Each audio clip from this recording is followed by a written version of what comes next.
We're here, but where's the meeting? Betsy, can you hear me? Yes, I can. I know there's something funny going on. I can't connect in either, and I've done my iPad, and now I'm on my desktop. And none of us who are on Zoom can get voice access to them. Um, and I don't know, Jason is working on it. I know that. Uh, I don't have an answer. I know. So I have two computers running on different systems. I'm just gonna hang out here for a while and um I just do it. called, I just called the concierge and Marissa said that Jason is working on it, so they're aware of the issue. He is. I talked with Jason. I had Okay. audio with him in the beginning, Okay, and so I was able to hear everybody could talk to me. They've been working on this since about a quarter of, okay, and they don't know what the glitch is, and Jason is running back and forth between a control center and the meeting, and so far nothing. okay. So Well, we'll just hang out for now. we're gonna just hang out for now.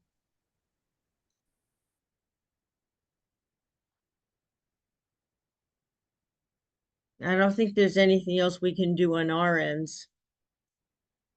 No, there isn't.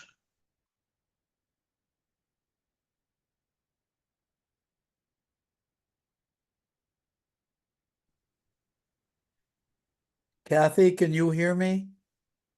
Yes, I can hear you, Wayne, Okay. and I can see you. I think all of us are functioning. There's some break between us and the classroom. Yeah, at one point they disconnected me altogether, but I came right back. But it's the same situation. Yeah. So there's at least four of us now. I don't know who else um might be on. I knew I should have gone there and sat there in the background. Oh well.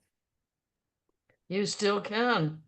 No, I have a patient appointment at 11, so it's sort of Mm, I'd walk out in the middle. So I yeah. oh well.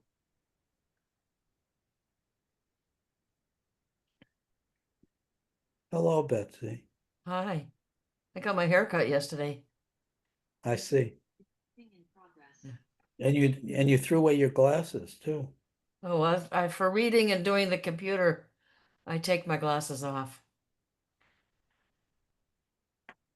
You guys might hear an echo from me No. because okay, I'm trying to get back in on the You're second. in, so why bother differently? Well, I could get in before for them, so I could hear the meeting. Yeah, that would be nice for all of us. Yeah, and that's why I'm just trying Now you're to echoing. mute. So yeah,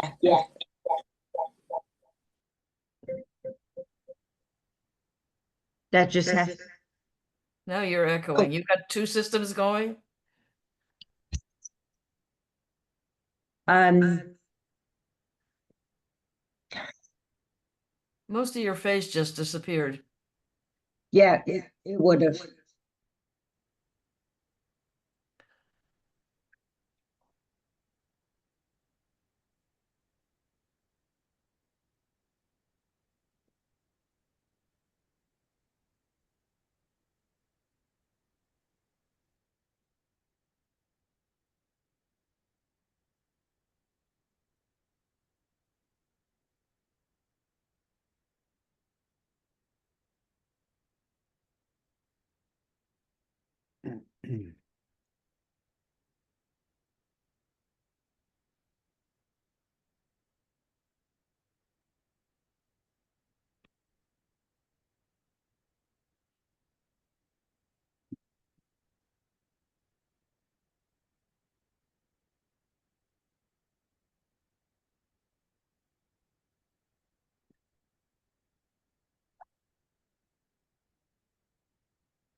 So I just called concierge to let them know about our problem. He's going to let Jason know.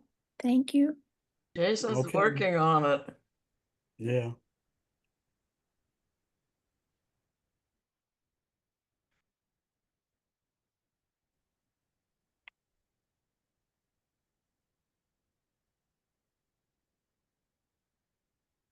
Committee and COVID support. You probably remember.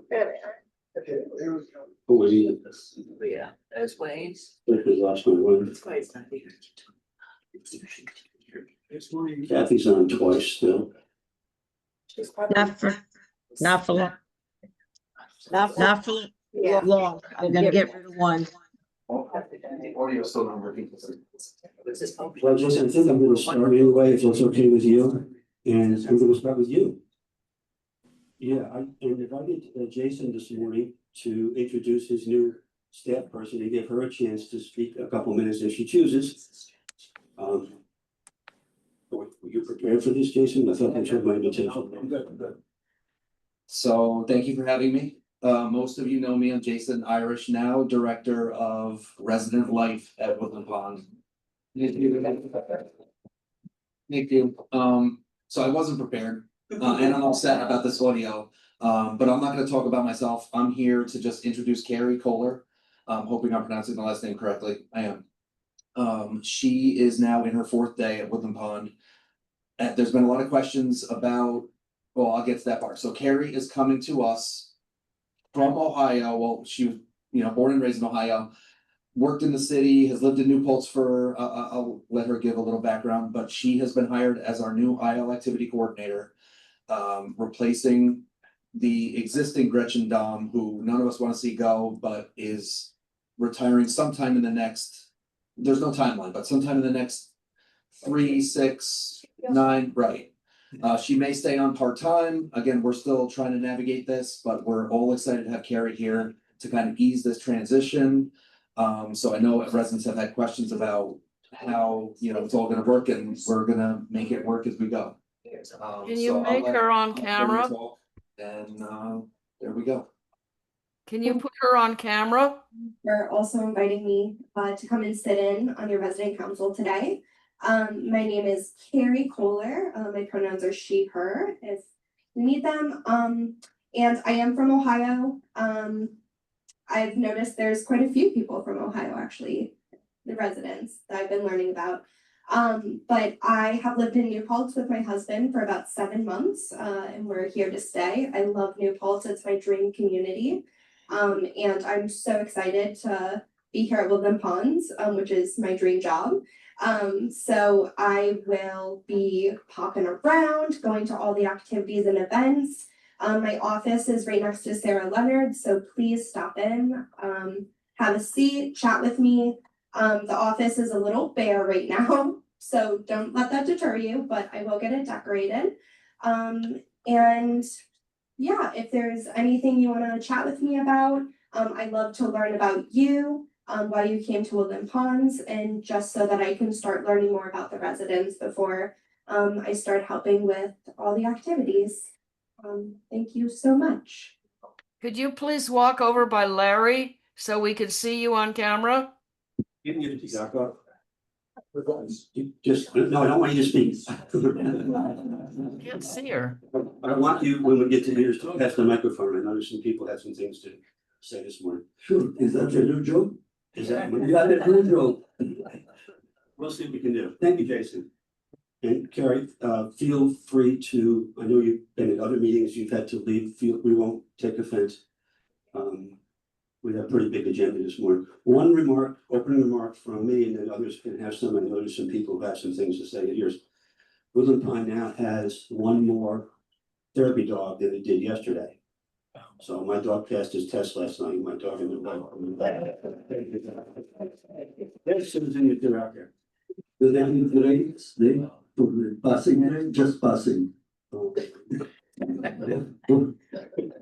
Today's Charles. No, Dave, no, which one of the new dog, Charles, true. Anybody else at the table have an opening remark? Okay, so ears, I know there's a couple people in the back that have something, so the first thing I saw was Margaret and then Gerald. Be quick.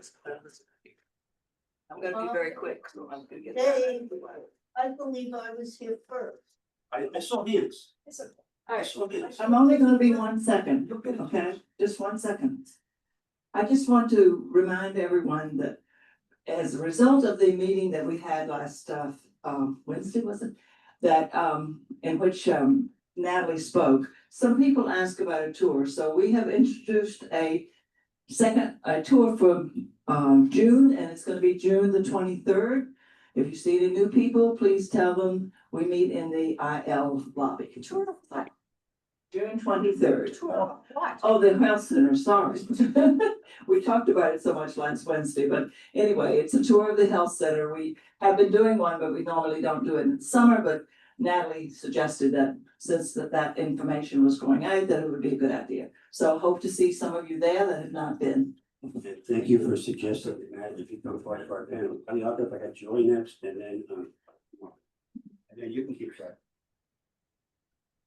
Hi, everybody. I guess it's 3 minutes, right? Yes, ma'am. This is a request for, from several of us, and I'm just representing a group here, to set up an ad hoc committee, and we're asking the committee to examine what is political in our bylaws and what it, and our whatever our management charter is. And the reference is to recently we had requested a bus to go to a rally. And Michelle does, you know, the usual procedure, which is to check with the lawyer. And I have an email back, and the lawyer actually, this is from an email from Richard Blum. She said, well, I would avoid this. Well, it is hard to say that Woodland Pond providing a bus. My point is, she said, well, it's hard to say, which means there may be interpretations of the bylaws. And we are requesting a methodical process, because there are lots of questions coming up about what is political. And it's a parallel to what you do with the actual bylaws about the range of time that people served, right? So we're changing it from 2 years to 3 years. You did a process, right? You examined what the bylaws were and you presented it to the group. It was a methodical process, and we're asking for it to do a parallel process here, but a different content. So the content is not about how long representatives serve, it's about what is political. And I just want to refer you to a place like Kindle, which is also a CCRC, also a 501c3, and they provide buses and they have all kinds of other things. So they are also exactly as we are. So why does their lawyer interpret their bylaws one way and ours interprets it different? So we're asking for a methodical process to really discuss it, to really begin this conversation. So, and maybe then you'll come up with recommendations. Maybe there should be a review board when people have questions.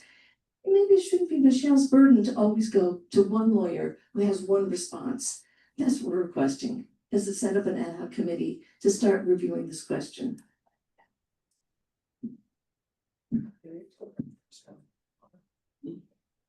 Hold on. Got something to say? Yes. You are asking us to investigate what is political.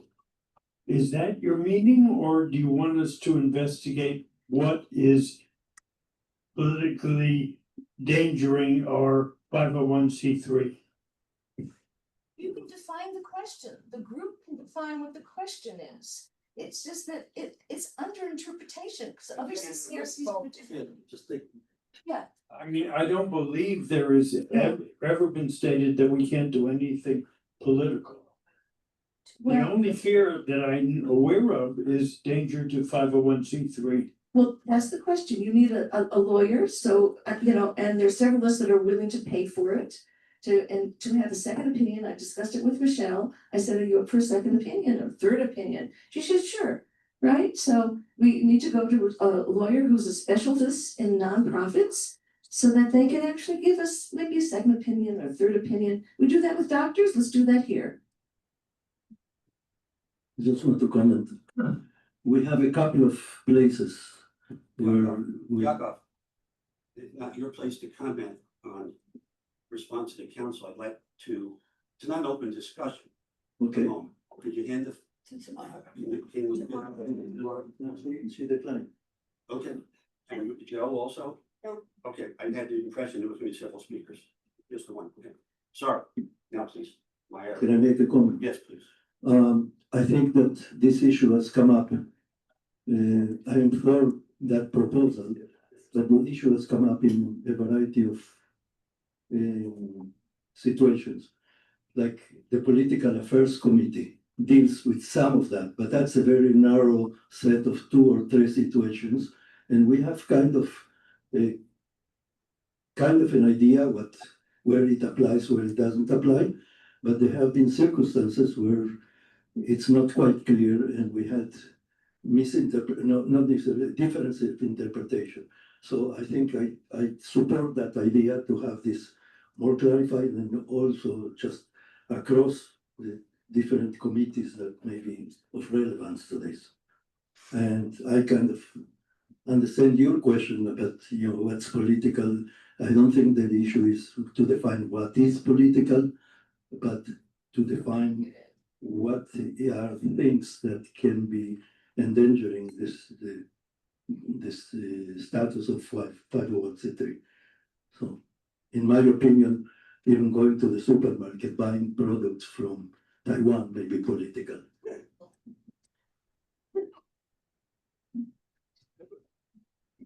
Do I have a question? Any other? Is this working? Yes. Okay, so I was copied in on the email exchange up through like 9:30 last night. And it was my impression from reading that Michelle had offered you and a number of your colleagues, 2, 3, 4 more people, the chance to say, she did not make that offer? She did. Would you take the mic? So my question to you would be, in the short term, what does this do that doesn't? In the long term, I can maybe see something different. The Residents' Council should be involved and there should be a larger discussion, that's all. It's not about 2 or 3 people talking to Michelle. Okay, yeah. That's why I'm requesting whatever you call it, an ad hoc committee, or some methodical way of really reviewing it. So it's just individual people. It becomes maybe more of a discussion and maybe a policy and a recommendation. Maybe you'll set up some kind of review committee when some things come up. You bring it to this review committee and let them have an opinion. I'm just enlarging it to make it a more methodical process, parallel to the template that you did with the bylaws. That's all. You did it with the bylaws, let's do it here.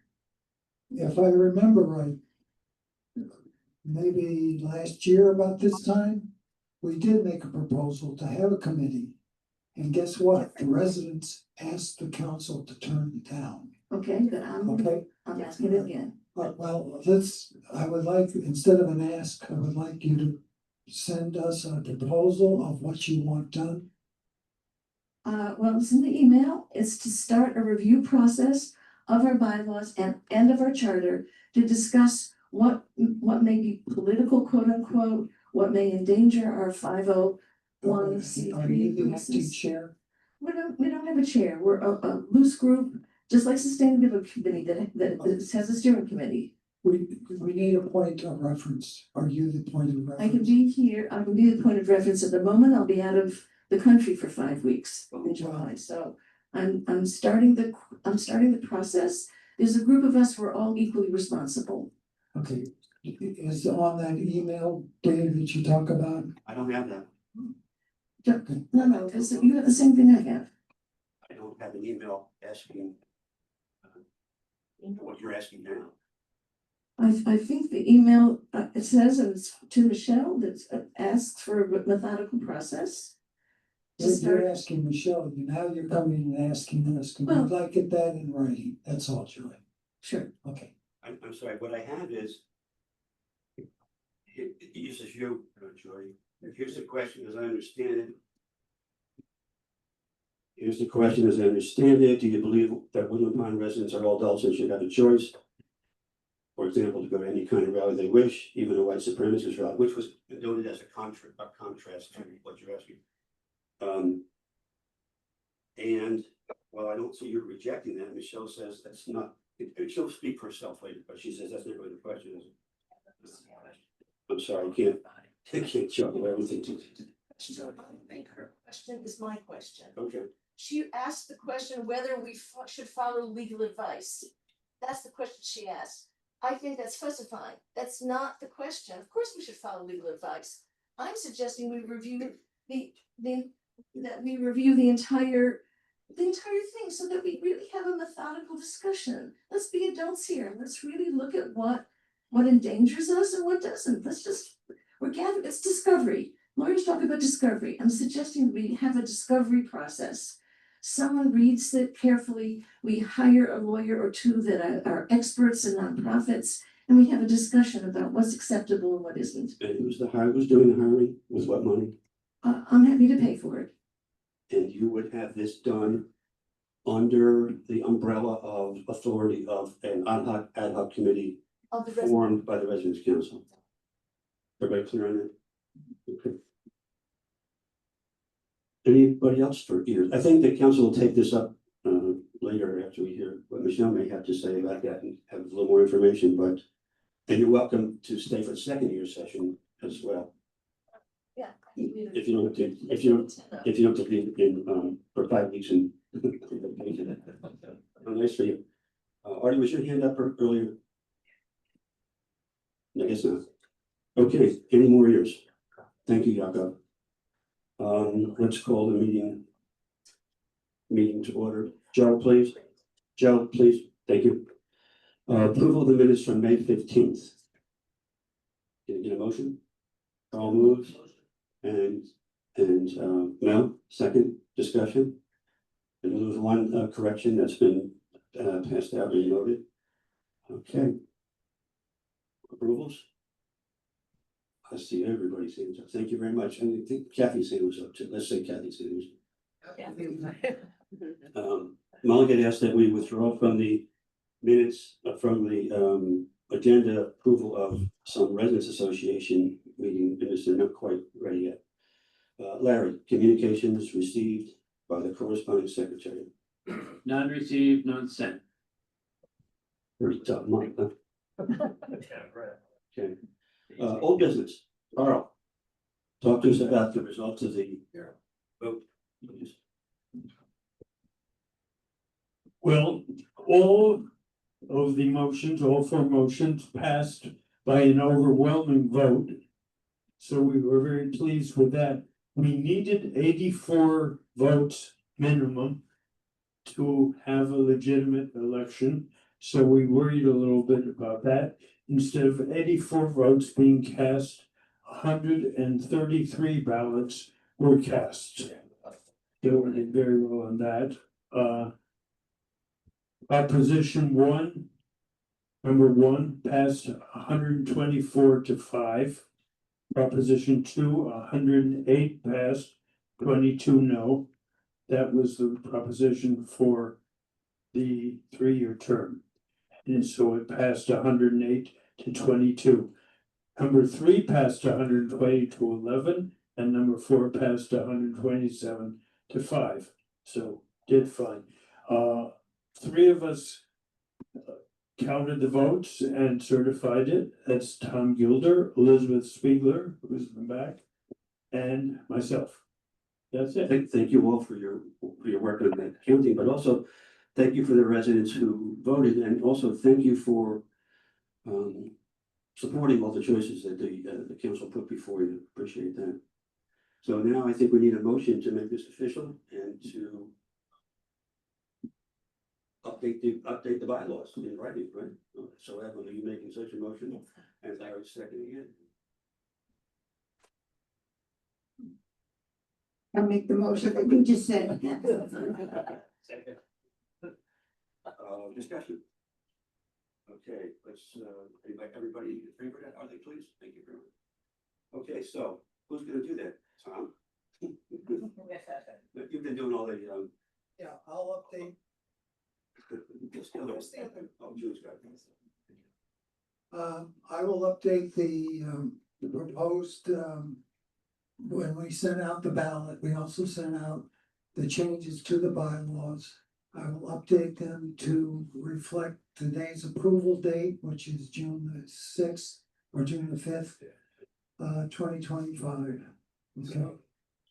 And they will be so noted and put in the binder.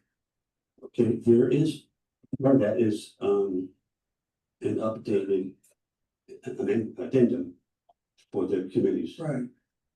The addendum that what we can do is, the addendum identifies, if you remember the presentation, identifies the council committees, the combined committees and the resident committees. What I will do is send out to each of the heads of each of those committees that we have identified, that the information that is on that sheet is correct. And I will give you 10 days to do it, so by the 13th, we'll put the corrected or updated version into the binder. Since it doesn't have to be part of the bylaw, the approval. Okay, and that would be, the officers of the different committees in their meeting schedule? Or Yes, just the officers? everything, yes. Okay, good. Anything more on that topic? Good. So we had as Margaret referenced, we had a residents association meeting, a week ago today. I thought it was well attended, well run, a lot of information. Any comments I heard afterwards were positive. I just have to, let's go around the table and see if there's anything we would like to do. Any lessons learned from that, and anybody can speak on that. Nobody learned anything? Yeah, no, I know that one slide blew everybody away, but it is the process, and we will start to identify it and articulate it more as we get closer to that time. Yeah, I think one thing we did well was we took note of, in our listening tour, what people want to change and change some of those things. Maybe that's why the vote was so favorable to our point of view, but also when we at the last minute almost, we picked a topic, and it was so nice that we had the in-house expert to be able to speak to the point, Natalie. And I think the council people, so I sent her a thank you note for her participation. I hope she liked it. Yeah, I, not representing the council, but just myself, I thank her, since her office is just down the hall from my apartment. It was easy for me to do. She appreciated that.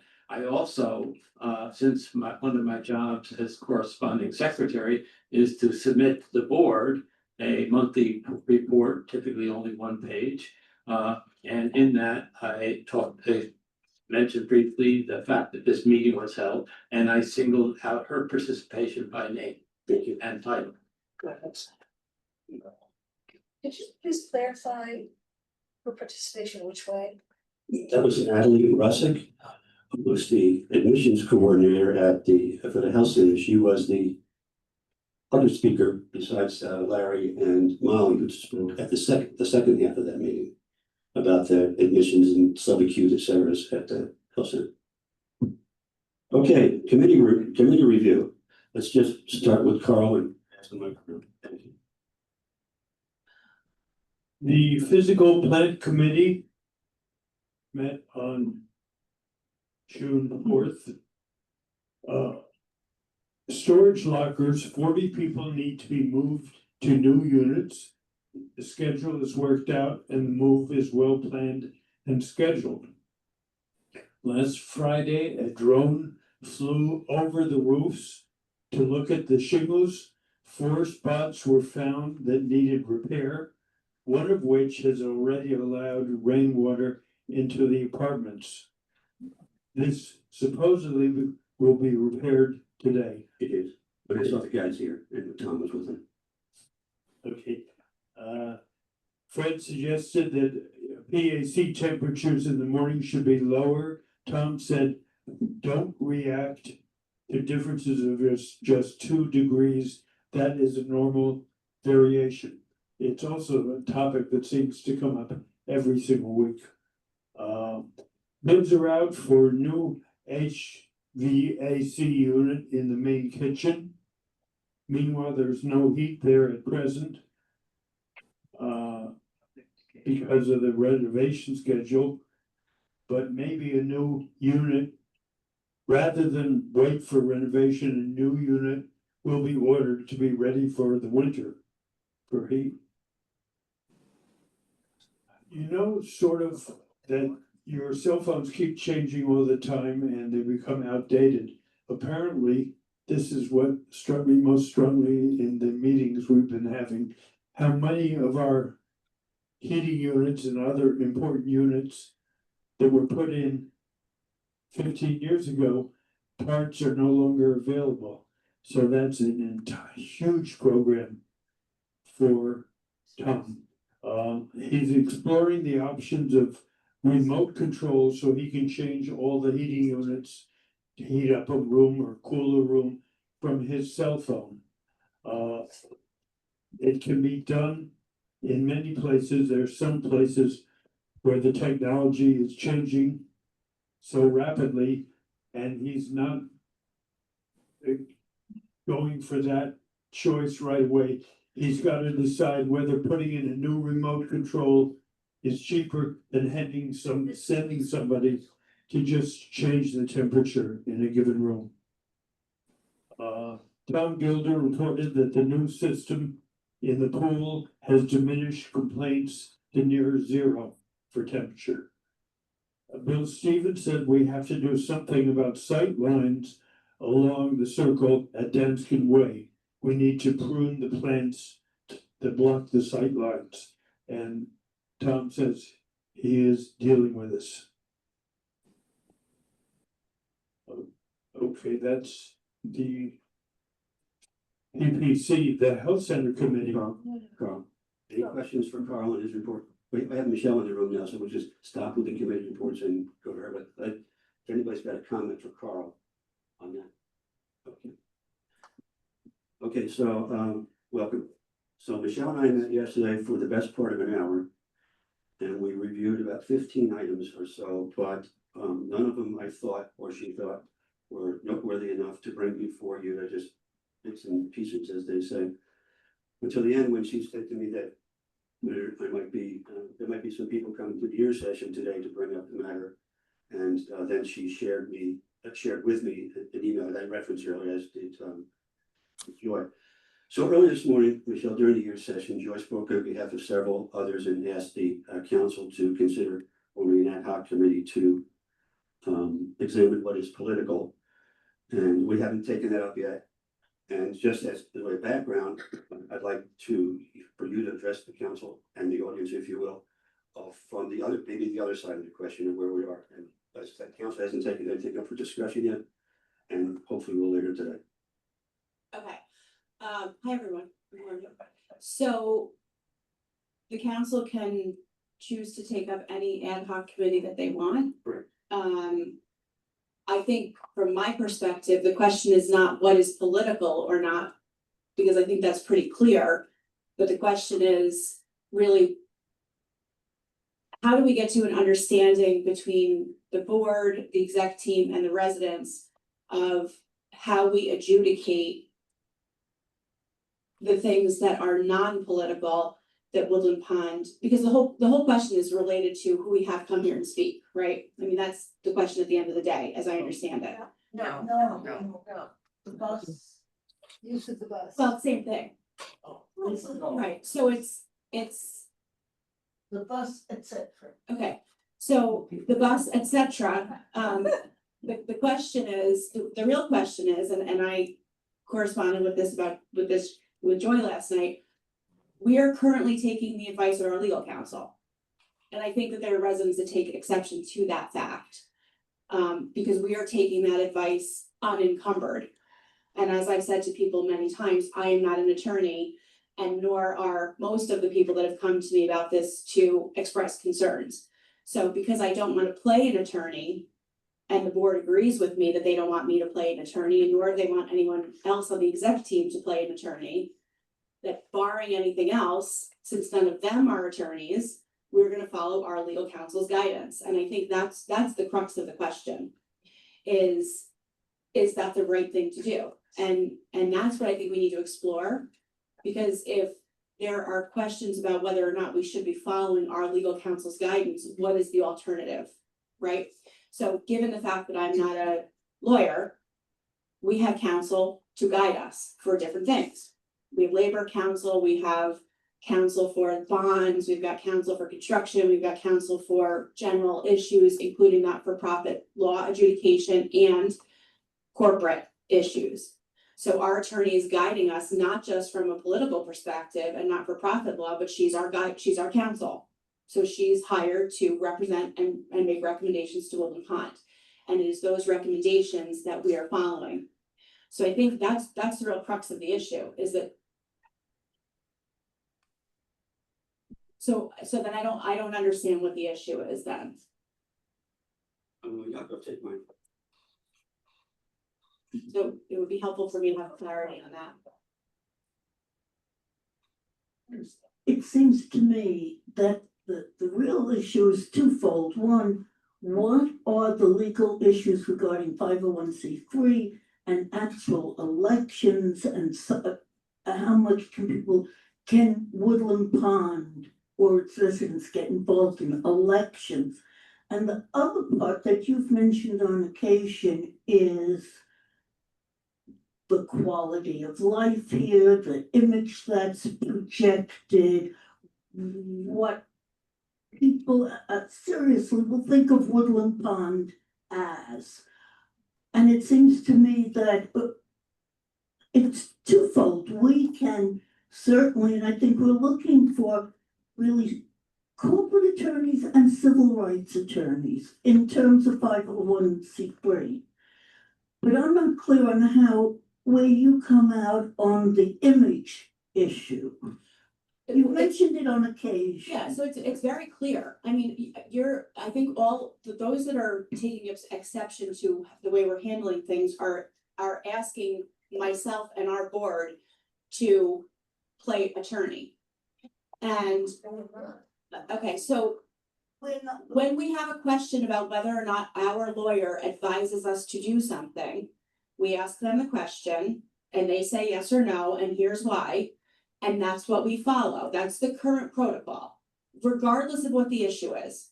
So this has nothing to do with politics or if we have a question about whether or not this is something that our attorney would advise of us, we say, do you have any legal concerns? And if she says yes, then we say, okay, here's the concerns, and I share those with people. I send the information verbatim so that people can understand exactly the question that I asked. I'm very transparent with that. I have no issue with telling them, here's the question that I asked and here was their response. So I think the issue really is the fact that there is exception taken to the counsel that we're getting. Yes, and that really on our side has to be handled by an attorney. But even today, Bridget in her memo said something about it's a little vague. What if they want a white supremacist rally? Right, so that was from the attorney. The attorney sent that comment over. Okay, but that sounds like. Read it. This is a quote from Bridget Blum. Right? No, it's not from Bridget, it's from the attorney. Bridget Blum quotes the attorney, quote, "Yes, I would avoid this. While it is hard to say," which means she's interpreting it. It's hard to say. Of course you have to follow legal advice. That's not the question. As far as I'm concerned, let's get a second opinion or a third legal opinion. So I have no issue with that. I know you don't, because we Right. talked about it. I have no issue with getting a second or third legal opinion. That's all we're talking But about. right, so your question is her legal interpretation. No, she goes on to talk Well, she about goes- white supremacist She says, rally. providing advice to non-competence. Because she's giving us a context. But the important part is I'm asking you, do you have a concern? And she's saying, our attorney is telling me, yes, I would avoid it. To me, that's where the sentence should stop. Because she's our attorney and she's guiding us and saying, as our attorney, I would tell you to avoid this. Okay, we're challenging one person. I don't know if she's an expert in nonprofits. She's our attorney, she is. So But we're I'm asking for a second and third opinion and a methodical process. That's all we're asking for. I'm 100% on Great, board with that. then we agree. Yes, because all I want everyone in this room to understand is I am not an attorney. I am not going to play an attorney. I don't want to give that power over to anybody except somebody that has taken the time to go through law school, pass the bar exam, and we hire them to be our counsel. I may not agree with what they say, but they're an attorney. They're licensed as an attorney. They're telling Woodland Pond for whatever reason, we want you to avoid this. I am not in a position to buck what an attorney says. Totally agree with you. That being said, I'm all for getting second opinions because there are different legal interpretations. She's currently our attorney, Right, but I am 100% open to getting that's all we're asking. different legal interpretations, but we all have to come to an agreement. Or at least an understanding that we right now are following their advice verbatim. Absolutely. So there's no separate interpretation, and I think that that's a myth that I would like to bust, and I've tried to bust it by sharing verbatim what we've asked and what their answer is, so that you understand, yes, she's saying I would avoid it, and then she's saying, here's why. I don't really care about the why. I know you all care about the why. I don't. I just hear my attorney says, don't do this. I'm not trying to like learn law, but that's why we hire attorneys, because there's a lot of law and there's a lot of ways to interpret it. So we pay these people a lot of money to guide us, and that's currently the process. But there's different attorneys and they interpret things differently. So yes, absolutely, we can get second opinions. To that end, I actually signed a retainer agreement yesterday for alternative general counsel with a firm out of the city that we have migrated to helping us with the advocacy for the DOH and DFS issues. The firm is fantastic. I talked to Christina yesterday, who is our lead counsel on the DOH and DFS issues, and said, look, here's some of the issues that we're dealing with. These questions are coming up. Do you have experts in your firm that can help us navigate this, get second opinions? She said 100%. I signed the contract yesterday. She's going to be putting me in touch with their person. And I intend to send that person, which is a totally separate firm, but also well-versed in corporate not-for-profit law in New York State. Here's the questions we've asked of our attorney, and don't give them her answers. So just here's the questions and see what they come back with. I am always willing to share what the questions have been asked and what the answers are, because I want this to be transparent, okay? It's just, I don't feel well suited to refute our council of records recommendation. That's just my comfort level, and that's the board's current comfort level. But yes, as to getting second opinions, 100% for it. We're just requesting that the council have a committee that works with you in this process. So it's a methodical discovery process of what, there may be two different interpretations or three. That's all we're asking for. Right. It's a methodical process, the same way the bylaws work. That's a great template. This is the issue. Let's figure out what the issues are. These are the possible options. Maybe there's a process that we can follow that's different. That's all. Yeah, I don't know, the council can figure out what the charter of the ad hoc committee would be. I think the natural next step for folks that are taking exception to this council's advice is to say, if the next council comes back and says the exact same thing, I would avoid it. Is that gonna be acceptable? Are we gonna keep lawyer shopping until we find somebody that you like the answer for? Because we can't do that. We can't spend endless amounts of money while the attorneys are coming back and saying, I would avoid this. But yes, let's start with a second opinion on the main set of questions. I initially sent over the 3 primary questions that we included in the invited speaker series. Remember, we included verbatim language in there from our attorney. I sent those questions over to them without her answers. I'm happy to send over the question about the event and the bus, and also see what their advice would be. And share those answers. I have absolutely no trouble sharing the questions asked and the fully transparent verbatim responses. Thank you, we're on the same page. I absolutely agree with you. What I think we're requesting is a methodical process. It's not just about this bus. Clearly, because Kenville, for example, is the same CCRC, they have the same nonprofit status. How come their attorney allowed them to send buses, for example? That's just one example.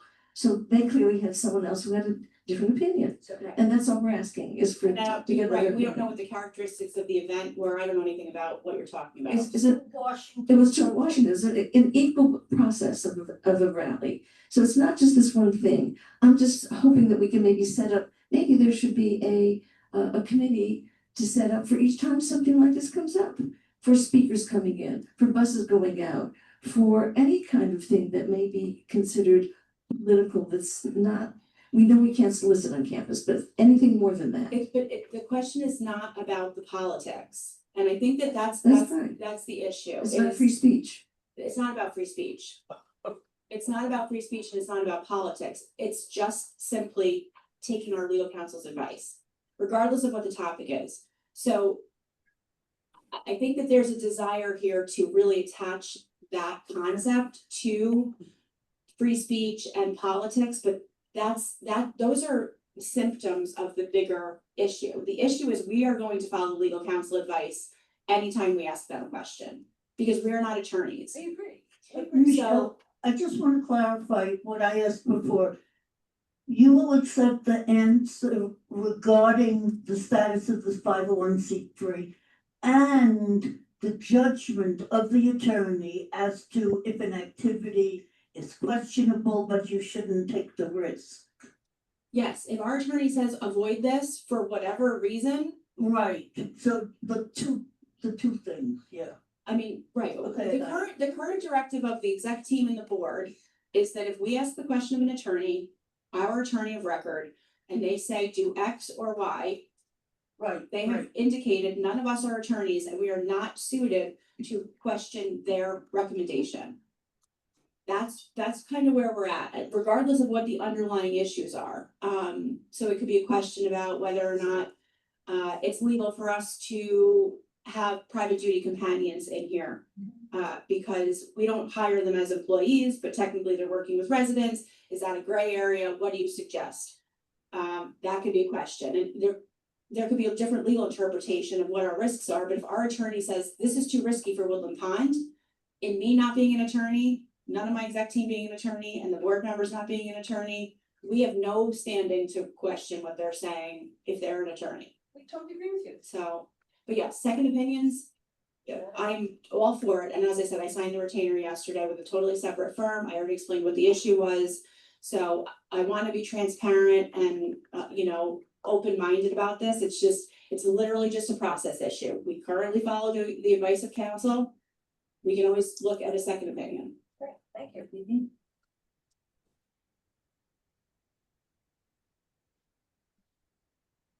I'm curious who the counsel is. Is it, sometimes you say she and sometimes you say they.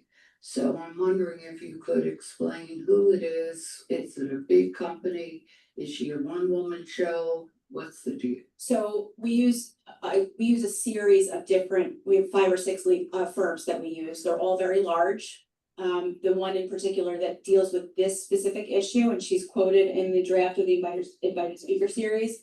She's been with us for about 12 years. She's out of a firm called Hancock Estabrook, which is in central New York. Her name is Carrie Pollock, and she, for a long time, has been the premier CCRC attorney in New York State. So the firm that we signed a retainer with is out of Manhattan. They're a very large firm, but they have offices in Westchester County as well. They have different attorneys for different things. We used for a firm called Bond Schoenig & King for construction matters, land entitlements, and bond issues.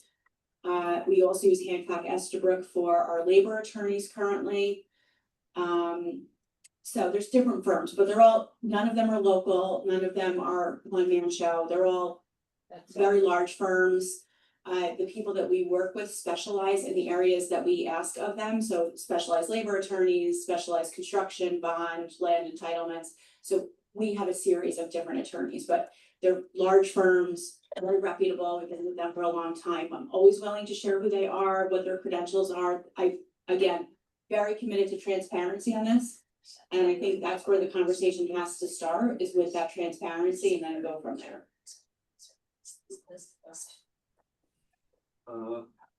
Anything else for Michelle?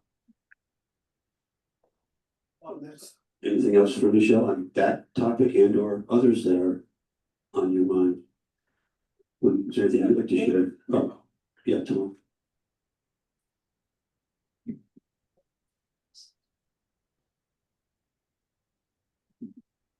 You kept saying you're open to more questions, and I have a question that came forward. In terms of we can sponsor political things, this is my understanding. How do you understand Woodland Pond's support of MAID and of LGBTQ? From a Woodland Pond perspective or from a resident perspective? Both. So residents, I have no control over what residents do individually. You have your own autonomy and you can do whatever you want as residents. You should and can do whatever you want to do from an advocacy perspective as residents, as individual humans. So I have not asked the question about MAID specifically about whether or not Woodland Pond can take a position, Woodland Pond per se, take a position on MAID. I have not asked that question, but I certainly can ask the question. What individuals have asked of me is I've indicated to them, if you want to advocate for MAID and you feel strongly about it or any other issue individually, you should do that. You have a voice as a taxpayer and. But we can also have speakers, which is more of a Woodland Pond. I mean, we've had speakers come in on MAID multiple times. Yes, that's what I'm saying. Yeah, I mean, that's. So it sort of implies it's support, I think. Well, and LGBTQ, we have signs, in different places. Are you uncomfortable with us? Not at all, not at all. Okay. But it's not really political. Well, I do. I mean, LGBTQ is not political. It is, and today with DEI, it is certainly. So then if we're gonna put that in the category of political, then we can't have it. So I don't wanna put it in the political category. Exactly the point, make the point. Right, so I would not consider that to be a verboten issue from a politics perspective at all. Well, I think there might be room for interpretation, particularly today as opposed to a year ago. I mean, certainly I can ask the question, but. One sentence, this is exactly the point, what is political? That's what we're asking the committee to actually look at it in a methodical way. So I think that, again, I don't think it matters. I don't think it matters because we're gonna ask the question on things we have concerns about, whether they're political or not. So, I mean, we can determine the definition of what's political. Carrie actually addressed what Woodland Pond is. We asked the question, what is a third rail from our not-for-profit perspective? And she said Woodland Pond cannot endorse a political candidate. Right. I think that's basically what she said. I don't have it in front of me, but I know we were talking about it, I would have brought it.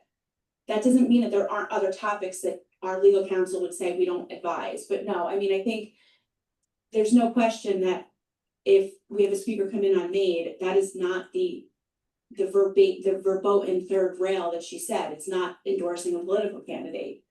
So we've been open to it. That doesn't mean that I necessarily feel that we have carte blanche to support the MAID bill. I would have to ask that question, and I haven't asked that question. But as far as bringing educational speakers in to talk about MAID, we've done it consistently. And we've been very supportive of bringing in, I don't think there's been any question of any LGBTQ issue that we've been asked to allow to come in. I don't think we've refused anything. When you speak of MAID, we're not endorsing a candidate. Certainly LGBTQ, there's no candidate. I hope this is my last comment. Please.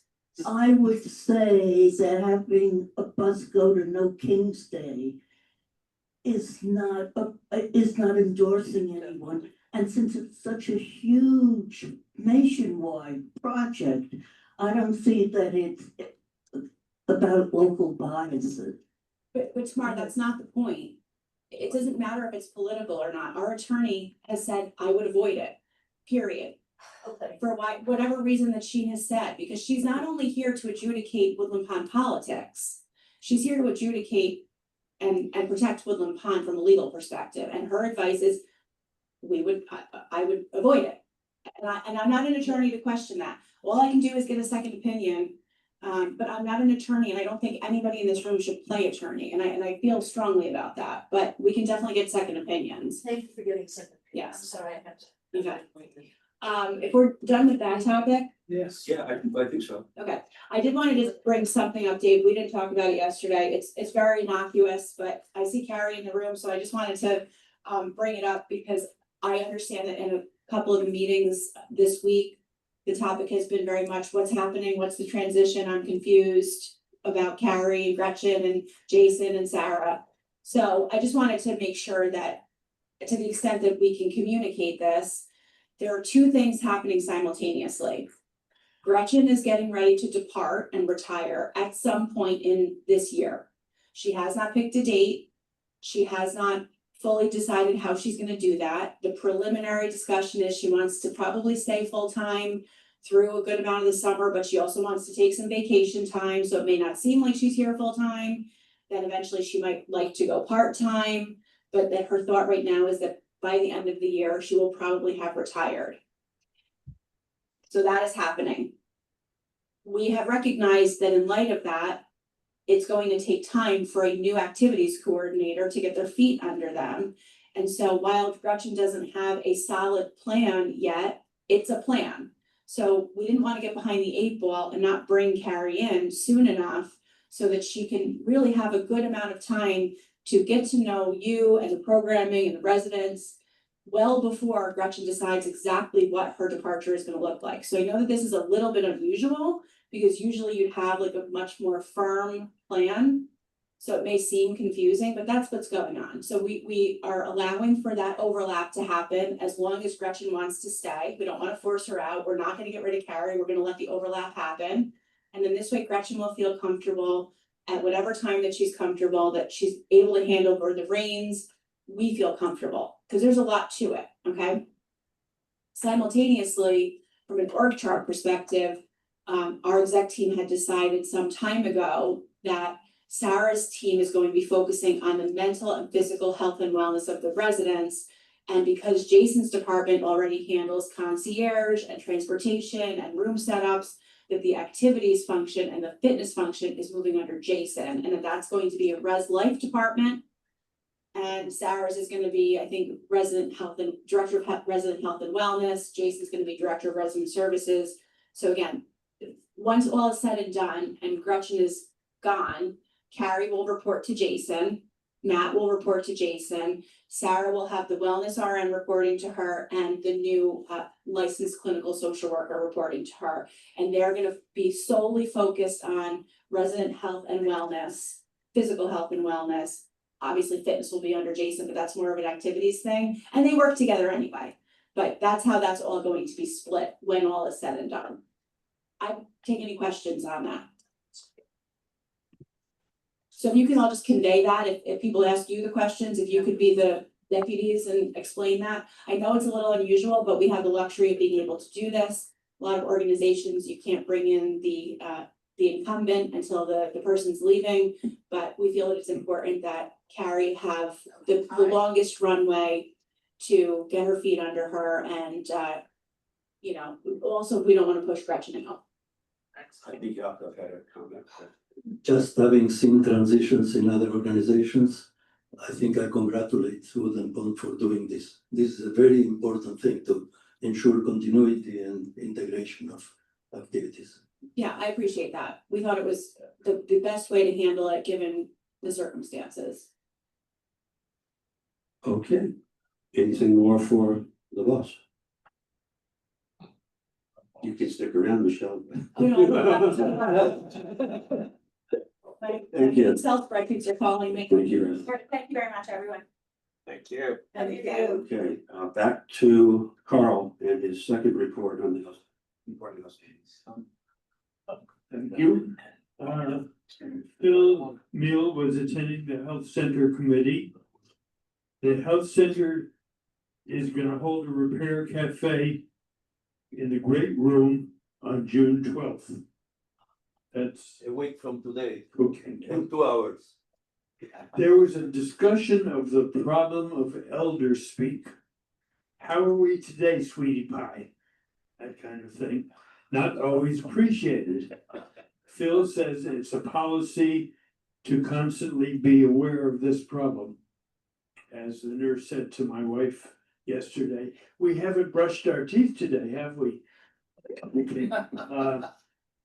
Cameron is going to do a presentation on the use of cell phones. Phil reported on the New York State Health Department survey. We had 5 deficiencies, and they weren't upset because they said publicly the average statewide is 12 deficiencies, and none of ours were in serious immediate danger situations. One deficiency was the availability of who is your grievance officer? People didn't know how to answer that question. It was largely a problem of terminology. And then in the kitchen, the dishwashing sink was too close to the food preparation, and some food in the refrigerators had not been labeled as to what the date was. So those are all being looked into. There was an issue of toothbrushing in the health center, and that will be looked into. Peter Roberts reported on family and caregivers meetings, they're held quarterly. And Alice Cross commented that the health portions of food in the health center are too large, and that's being looked into, but Phil said the intake is being tracked for each resident daily, but he will look into it. That's it. Comments for Carl? Okay, anything from Mel, either of your committees, Matt? Okay, June? The dining committee met on last Tuesday, the 3rd. Tanya Lopez presented her outline of the role of the dietitian. She's mostly in the skilled section and the rest of the health center, but she works with our IL team, and she will sit down with them to review the 5-week menu rotation. She will give advice as to some of the choices, and she talked a little bit then about mindful, the term mindful, which is really vague. It includes low sodium and fats. Sugar wasn't really specified, and it's also mindful in a sort of mental, psychological way, and I don't think it's a terribly useful notation, but if you want to look at it on the menu as mindful, the only thing that's definite is a lower salt and lower fats. Bill talked a little bit about the future. There will be a Father's Day menu posted for the Father's Day brunch. He's more open now to switching to paper straws. I think some of the people have talked to him about not using plastic straws. He is going to continue the search for reusable, non-poisonous, non-black takeout containers. He's found some, but they were not perfect, and he's still continuing the search. And the other thing was there was praise for Tanya for her training of the wait staff. People felt that the wait staff were better prepared than in the past. And he did say that, you know, they're just kids and you can't expect them to be trained professional wait people. So be patient. And again, praise Tanya for better training of the wait staff. And then the sustainability committee, Questions for June, comments for June on the dining? Just continue. Okay, I've lost the paper for the sustainability committee.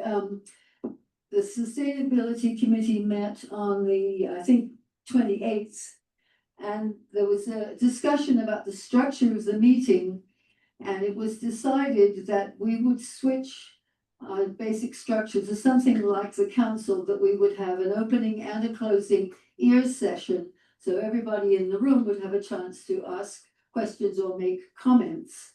And then that would be followed by brief updates on the various task forces. There are 7 different task forces. They would give a brief report. And then one of the task forces would give a more in-depth report.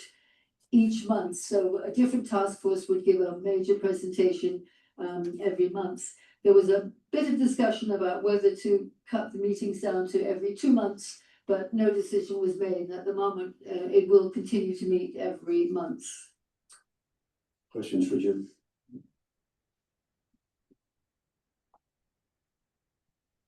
A question arose as to whether for want of a better phrase, the new test beds of flowers, is that under the purview of the landscape committee or the sustainability committee? It's one of the task forces of the sustainability committee. Okay. It's Alternatives to Grass Task Force. Right, so And- then the next question is, when or where or how will there be an assessment and a report about all of that?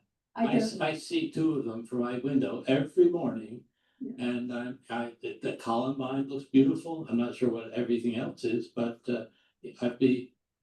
appreciate at some point, not tomorrow, obviously, but sometime in the future, a report on the success or not of those test beds. Yeah, I can't answer that question.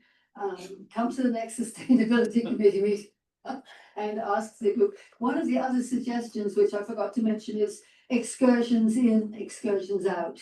And we're in touch with the mayor of New Paltz for a tour of the sewer plant and the water treatment plant. And we're considering having an excursion to community composting, our composting company, and to the recycling center in Kingston. So those will appear as trips, and people can sign up for those trips. And then we may try and do some internal excursions, one of which would be to the demonstration beds and possibly to the trash rooms. Anything else for June? Rove did not meet this month, last month, but we will meet this month, so next time I'll have something for you there. Tom, you have something for the beds, but. Financial Review Committee met on the 2nd. We reviewed the flash report and the metric, the days cash on hand remains at 124, which is a result of the strength of this year's closing so far. Then most of the rest of the meeting was talked about the problems, and there's been no new updates from the Department of Health's approval. They're looking at alternative strategies that will be discussed at the June board meeting. So for the Financial Review Committee, any actions decided were reported then. So it was a good meeting, but not very substantive as far as action that we could take. That's the report. Any questions? Thank you. Okay, that leaves us with the benefit fund. So I see we have in the room Ann Gordon, who I think is also bound up with Tom on a new business item. But first, I'd like to hear Kathy's report. She said she could read it to us. I don't think I have any voice. I'm sorry, Kathy, you can't read it to us. We have no audio from you. Our names are tied. Yes. Yeah, that was the whole thing. That was the whole thing before. Kathy, nice to see you, but we can't hear you. So, give your report next time. Stay tuned, and I apologize. Okay. So, and if you want to synopsize what happened at the meeting, I know there's one key thing you'd like to bring to our attention, or is Tom going to do it? What's your pleasure? What do you have planned? Tom? Okay. Yeah, if I could, Dave. Yeah. Under new business, just as a lead into it, the brain health team, which is focused on attributes of the mental conditions for people with Alzheimer's or dementia.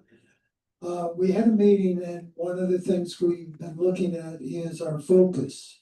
So the brain health team in session agreed that part of the opportunities that we get to fundraise that not only will the donations be shared with the Alzheimer's, Dutchess County and Ulster County Alzheimer's group that we are used for our sponsorship. We're also going to take parts of the proceeds and donate them to projects for the Garden View residents. And we've gone through that, and part of our charter is that we will, and I will read you one part of it, but this will be part of the minutes. Our charter now says that donation proceeds are divided between Dutchess Ulster Alzheimer's Association and the Memory Care Support Fund of the Woodland Pond Benefit Fund.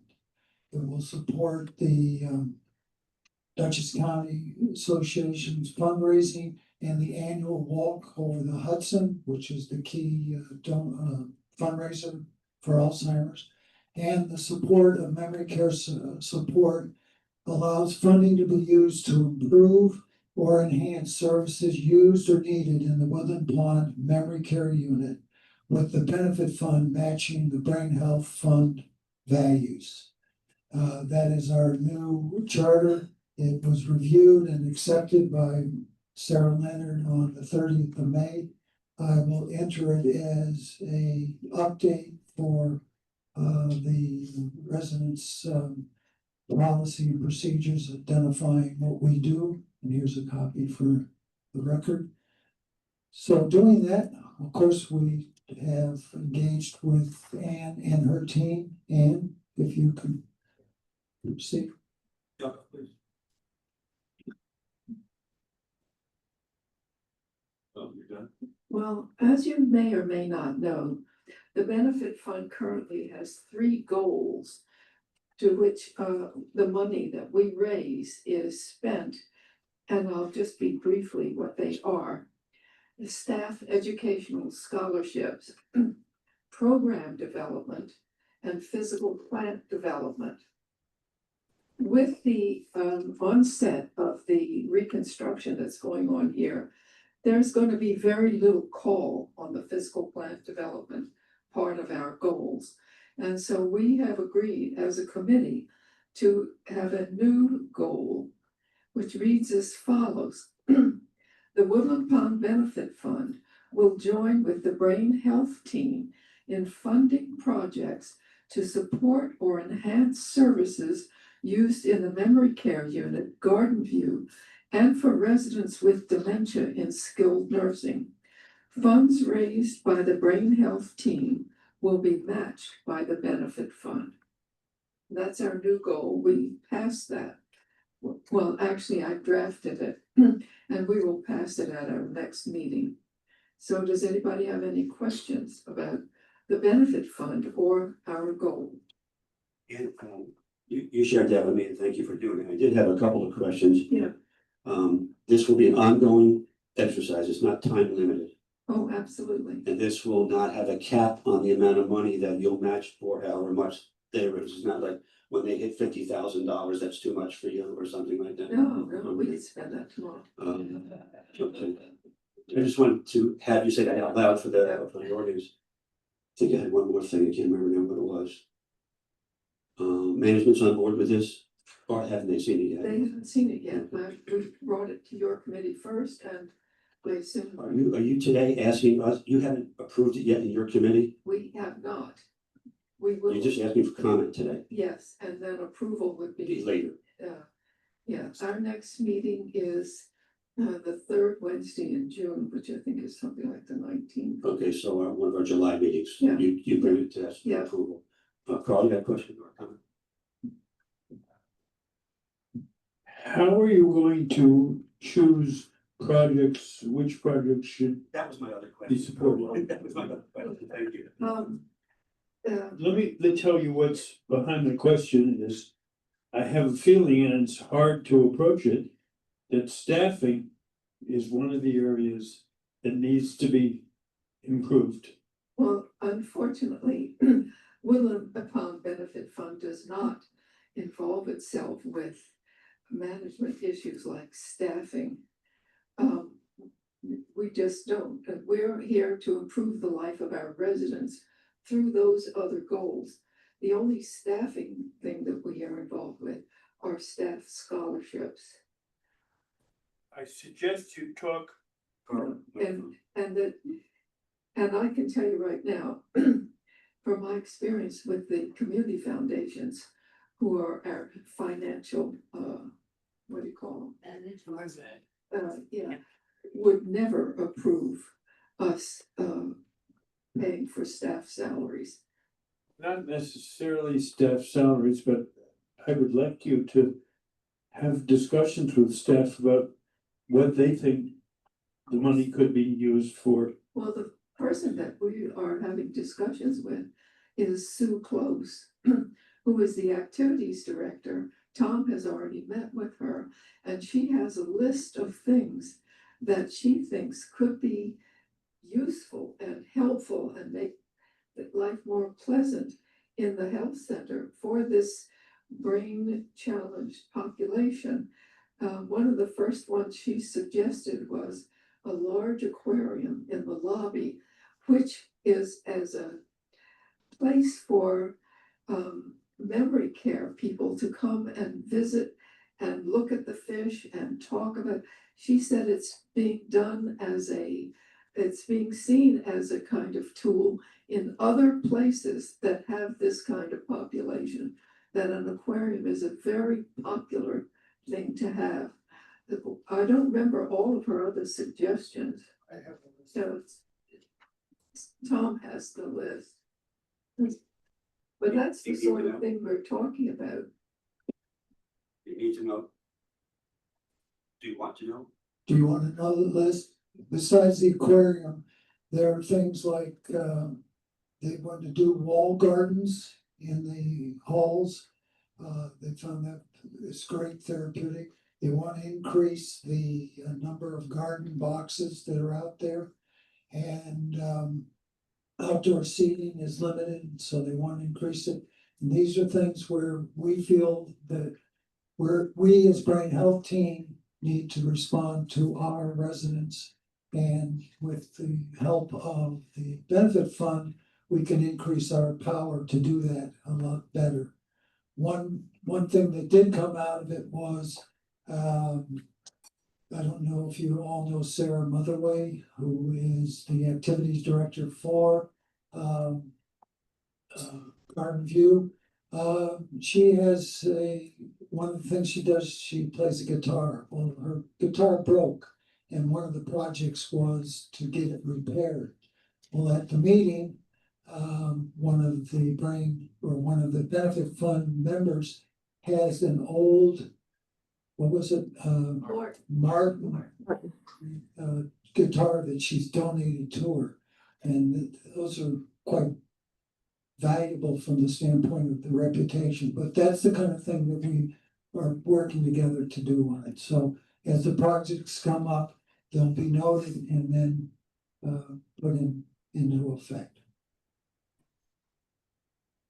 I fully understand that fund cannot get involved in paying salaries, but I wonder if there would be room for better clinical training of some of the staff who are involved in Garden View, whether that would help to improve the lives of the residents therein. All good suggestions. I think that has to come after we get this project going. Well, that certainly plays into our support of scholarships for staff. I mean, our scholarship money goes almost entirely to employees in the health center. Okay, anything else on that topic? Thank you. So we'll expect you or a representative back in sometime in July? Yeah. Okay, thank you. Speaking of sometime in July, Carl, she just testing the microphone back. We don't have Yakov in the room anymore to help us out. This is a side note before we continue on. Our first meeting in July is scheduled for July 3rd. And that is, of course, the beginning of a long holiday weekend. I've spoken to Michelle and she plans to be away. Some family thing. It's also an important day in my for me, so I'm wondering if the council would think that we could bypass the July 3rd meeting. Well, we can decide that next time, but just planting the seed. If we don't have any pressing business, we can maybe do that. I have next on the agenda the formation of a nominating committee. Does anybody want to talk about that today? Or do you want to kick that one down the road? Tom wants to talk. Now we know what the terms will do. Yes, I think what we need to do is council needs to vote to ask for volunteers to register for a nominating, the 2025 nominating committee. Well, we can only go for the X's. But say volunteer, everybody's at the door. I got another chart. Steal it. Anyway, I think what I would like is the council to agree to a motion to form the nominating committee, ad hoc committee for 2025. With the request that people who would like to be on the nominating committee, either by resting their desire in their credentials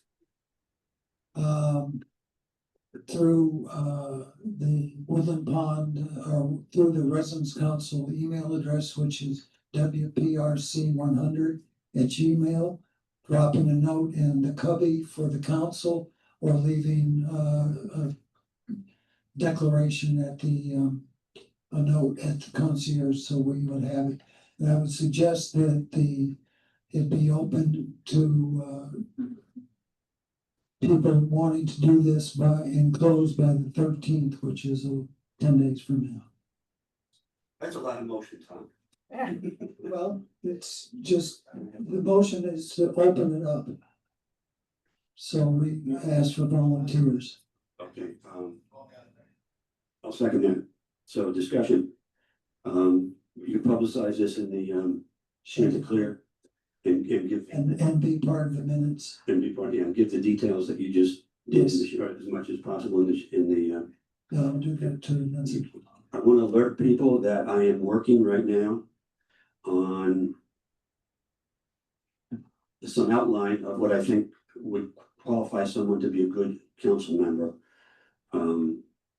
Attention to the mission of the council and have the time and ability to participate to the extent that we need it. These aren't, I'm not asking for resumes or something, but so that the nominating committee has something to go forward with to say to people who self-nominate, this is what the council expects of you, in addition to going to be this the kind of person we want. So I'll second Tom's motion. And any more discussion? The motion is essentially to advertise for the formal committee and to advertise for people to be on that committee and to give them a time that you said, what, 15 days, 10 days, whatever it was. I would say close by the 13th of Friday, the 13th of June. So we'd have some action on that before our next meeting. Yes. Yeah, that's good. That's good. Folks would be able to Good. say that, okay, it's been formed and And qualified. then we'd accept the people. Okay, more discussion? Call the question, all in favor of Tom's motion? Raise your hand. Thank you all very much. Council connections, you can read it for yourself here, but we had Fred and Joe, founders of the LGBTQIA plus allies, being interviewed by Tyler Jones this afternoon. June 19th, Jill Ortner and Margaret Nyas are going to be interviewed by Halima Hassan. Those are the current and past health center chairs. And then in July, Lindsay Marquez is being interviewed by Larry. Anything past that hasn't been decided yet. Okay, I ask that now the council consider the idea proposed by Joy and friends earlier today that an ad hoc committee be formed for the purpose of examining, and I think this is Joy's word, what is political. Can I get a motion to open discussion on that, or move it, or not, or where are we? People just want to talk first? I don't think we have to make a decision today. I just like to see where we're going.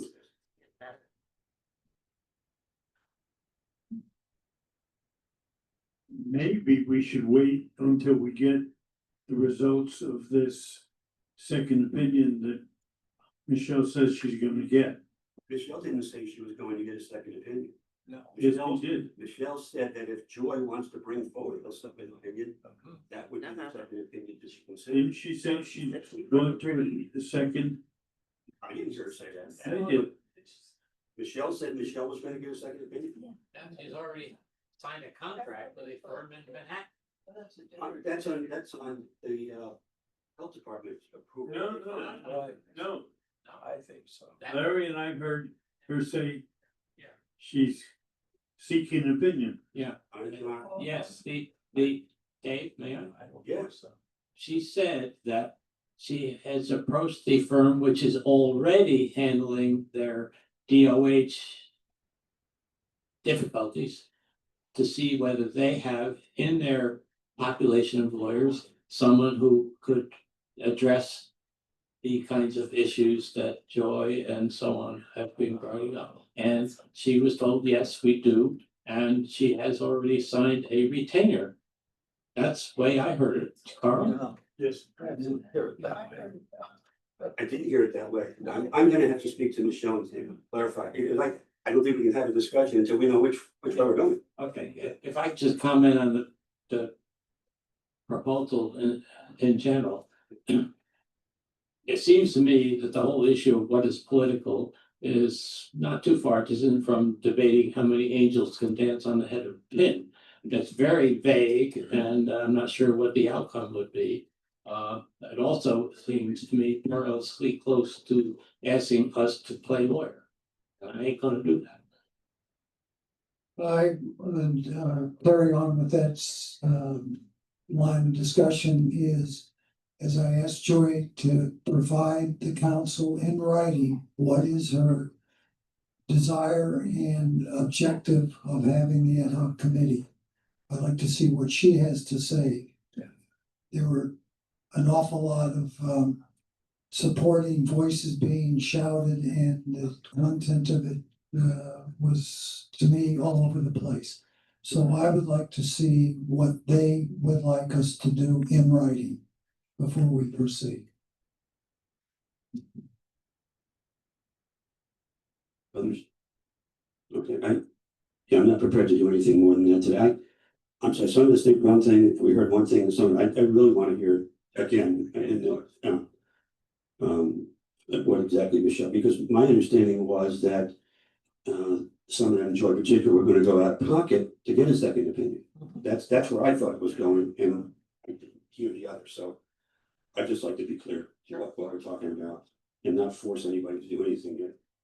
I heard what you heard, Dave. Okay. Thank you. But I don't think that, Larry, to your point, I don't think that the council would have to be the committee. The council would just have to form a committee with guidance. That I didn't mean that it would be the council. Okay. Whoever might be on that. Oh, okay, I get it. Okay, I thought you meant, you didn't want to be the lawyer, which is also true. Were I asked to be on something. I think it would be voluntary anyway. Okay, that's pretty much all the business we have before us. I open for second years before everybody runs out their own. Those who didn't leave when it was time for a volunteer for something. Okay, no hands are raised. Give a motion to adjourn. Carl, no, second, third, let's go. Thank you all very much. Thank you in Zoom land. I'll be home for lunch soon. You know.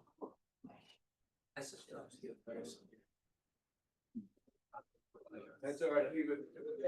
All outside anyways. The space.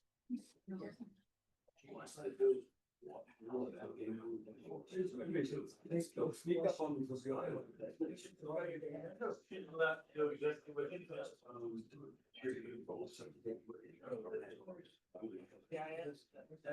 that's my favorite doing.